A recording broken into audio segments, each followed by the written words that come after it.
Yeah. How are you guys? Hi, how are you? How is everything? Everything good? Almost good? What's your name? What is your name? Abdurrahman. Abdul Rahman. Abdul Mannan. Abdul Mannan. This is the richest guy in India. He's the very rich guy in India. And he's also the one of the rich in India.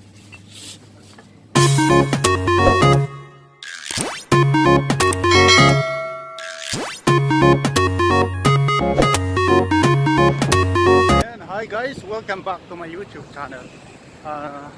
Today is May 20, 2021. Ayan. Happy Fiesta po lahat po dyan sa Bohol. Wow! Sa Indolman, Bohol. Ayan. Happy Fiesta po sa inyong lahat. Ayan. Kahit meron pong pandemic, nag-celebrate na lang po sila ng ano lang. Sila lang kasi bawal kasi mag-invite ng bisita. Ayan, shout out po dyan sa lahat ng mga taga Bohol na kaon gyud ug kubaw gyud. Baboy. Ayan, siguro hindi katulad dati na maraming tao, daming bisita kasi ibawal man sa sa community na magtapok-tapok. Kaya maunang sila na lang ang mag-celebrate. Ayan, pauwi na ako sa bahay. Ayan, galing po ako sa trabaho. Ayan, hanap buhay.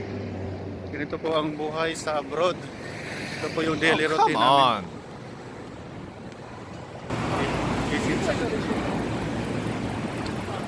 Ayan, sa highway na to, meron siyang nakakross na sa north, south, west, and west. Ayan, sa nakikita nyo, di ba maganda tingnan sa paggabi. Ayan, may police. May police din kaya mas ikot sa police. Ayan guys, marami pong bus. Pauwi na rin yan. Hindi na ako sumasakay kasi mag-walk na lang ako para exercise din, para iwas sa high blood. Ayan, kailangan natin mag-exercise araw-araw kahit pauwi na lang sa bahay. Ayan, nakikita nyo dyan sa video dyan sa harap ko, traffic siya, traffic. Laging traffic kasi ang oras ng trabaho dito ang mga mall is mag-close ng 8 o'clock. So kadalasan sa mga tao galing yan sila sa mga mall, and then mostly din is mga trabahante. Ayan, mga trabahante dyan sa mall. Yung iba kasi mga likotse, hindi katulad namin lang mahirap lang. Oh, come on. Kotse. Ayan, mag-walkathon na lang. Ayan, tingnan nyo lang yan dyan guys, yung sa harapan, diba? Maganda rin siya tingnan. 8 p.m. yan ng gabi. 8 p.m. nga, bakit yan pang gabi? Ayan, 8 p.m. Ayan, sa gitna merong kahoy dyan na tinanim. Ayan, ayan, sa nakita nyo dyan, ito po yung parking area. Ito sa harap ng Marina Mall. Ayan, ito yung parking area. Kadalasan dyan mga mga customers sa mall, sa Marina Mall, dyan sila nag-park. Ayan, ang iba din mga trabahante lang din. Ayan, shopping. Ayan, papalapit na tayo pupunta sa Al Salamut. Ayan, lalakarin natin, sobrang init pero okay lang, tinitaste lang kasi para din mapawisan kasi mahirap po dito sa abroad kung wala kang exercise, hindi ka pinapawisan na baka magkasakit ka, high blood ka kasi iba kasi yung pagkain dito hindi siya healthy, and then mostly din is mga oily foods.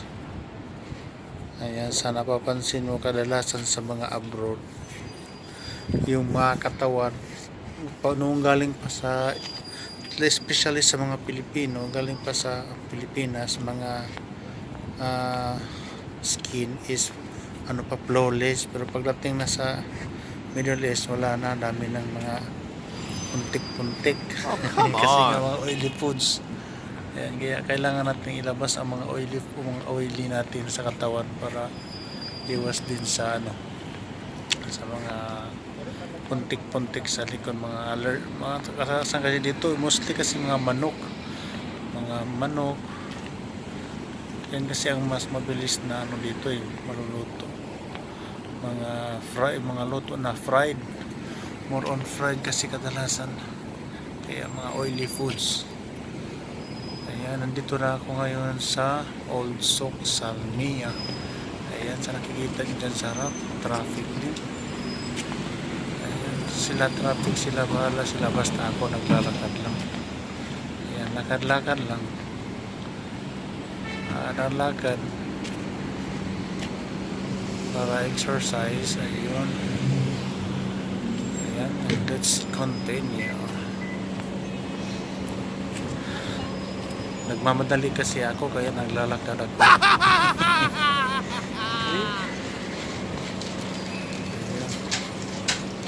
Ayan guys, continue lang tayo.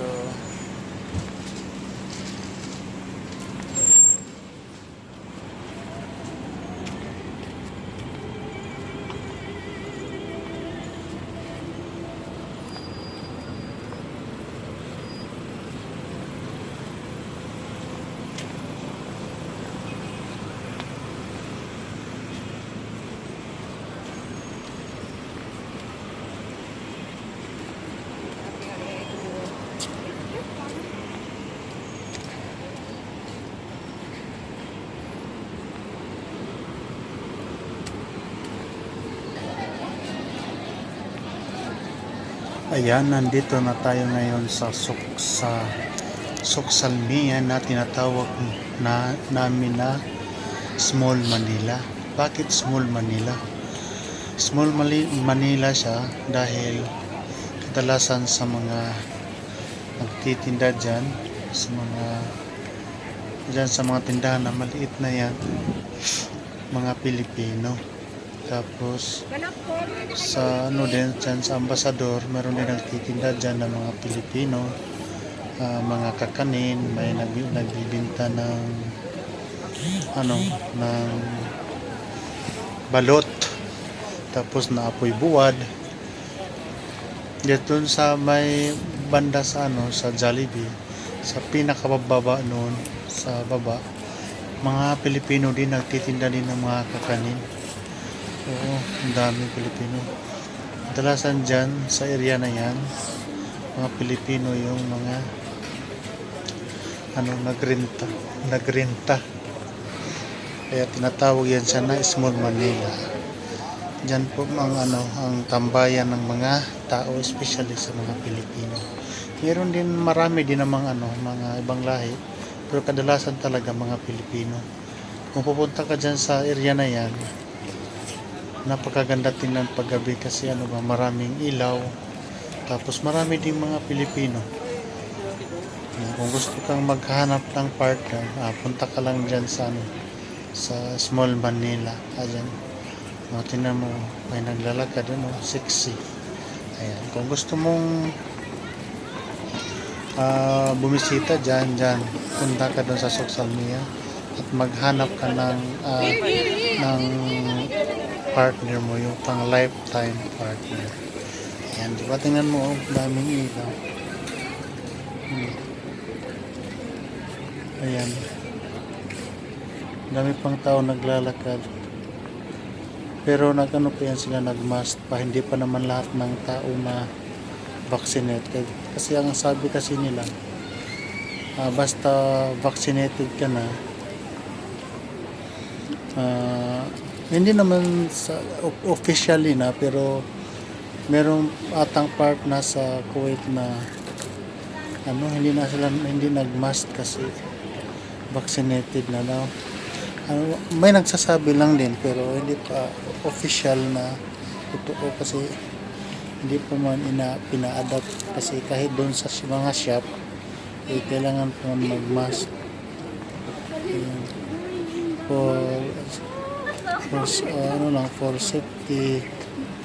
For safety lang, so kailangan pa rin mag-mask hanggang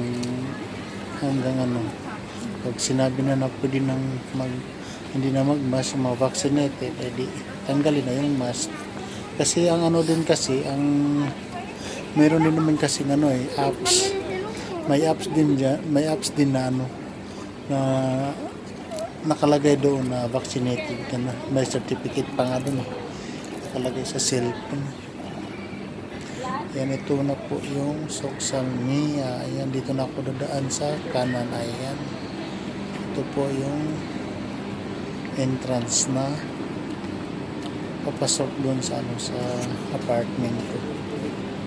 Ayan, as you can see, sa makulimlim, walang ilaw sa area na to, pero wala namang magnanakaw dito, walang hold upper pala kasi takot sila sa pulis.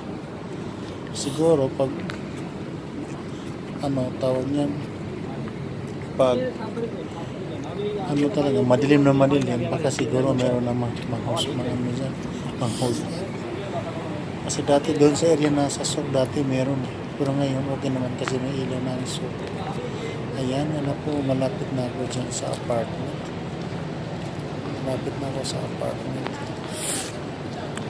Ang daming mga sasakyan nakaparada, kahit isa man lang walang atin. Guys, malapit na ako dito sa sa bahay. Ayan, konti na lang, tama na tayo sa Bacala. Bili muna tayo ng maulam. Ayan.